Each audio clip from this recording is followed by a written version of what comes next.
আমরা আজকে ভিডিও নিয়ে এসেছি যেটি কাজের জন্য প্লাস আমার লেবারের জন্য। তো একটি ভাই আমার কাজে নতুন শিখতে এসছে, তো সে ভাইটিকে জেনে নেব যে কাজটা শিখতে তার কেমন লাগছে এবং তার অনুভূতি কী, আমি তাকে শেখাতে পারছি না পারছি না। তো ভাই মাফি, তোমার নাম কি? মাফি তো? মাফি। তো তুমি যে কাজটি করছো তোমার কেমন লাগছে? কাজটা করতে কেমন লাগছে? খুব ভালো লাগছে কাজটা করতে। তো তোমার কি মনে হচ্ছে তোমাকে আমি শেখাতে পারবো? অবশ্যই শেখাতে পারবে ভাই।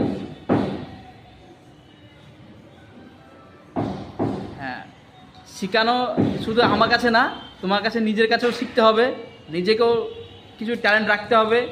আর যেটি করব আমরা সে কাজটিকে হাতের কাছে ফলো রাখতে হবে বা মনোযোগ দিয়ে দেখতে হবে।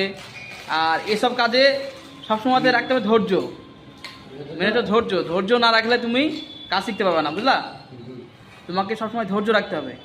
এই কাজে টাইম লাগবে একটু, তবে যেটা সবাই ভাবে অবশ্যই সেটাই হয় যে পয়সা, প্রচুর পয়সা অবশ্যই আছে, পয়সা না তাই না, পয়সার জন্য কাজ করা।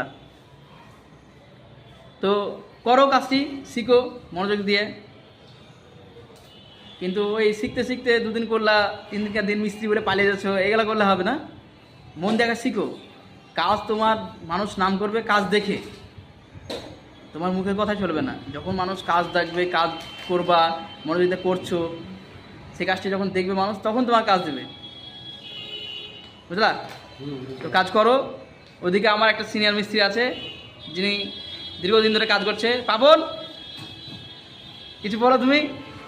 তো ভাইটি নতুন এসছে, অবশ্যই শিখাবা হাতে ধরে সবসময়। চেষ্টা করতে হবে যে কাজটা কি করছে না করছে দেখার অভিজ্ঞতা করতে হবে, নিজেকেও কাজটা বারবার দেখতে হবে। আমি করলে আমাকে বলতে হবে, আমাকে দেখিয়ে দাও, আমাকে করার চেষ্টা সে তো ঠিক। তার মধ্যেও দেখাবা, ভুল ত্রুটি তো হয়, ধরো মানুষের। এবার ওই নতুন এসছে, অত একটু ভুল হবেই। শেখানো যাবে না ধরে, নিজেকেও চেষ্টা করতে হবে। আর আমাদের এই কাজে যে কোনো কাজই, আমাদের কাজগুলো না, যে কোনো কাজেই ধরেন ফাঁকি মারলে হবে না।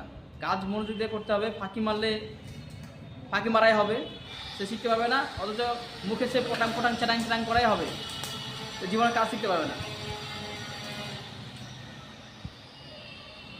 তো কাজ করে ছেলেটি দীর্ঘদিন ধরে আছে, ভালো লাগছে খুব।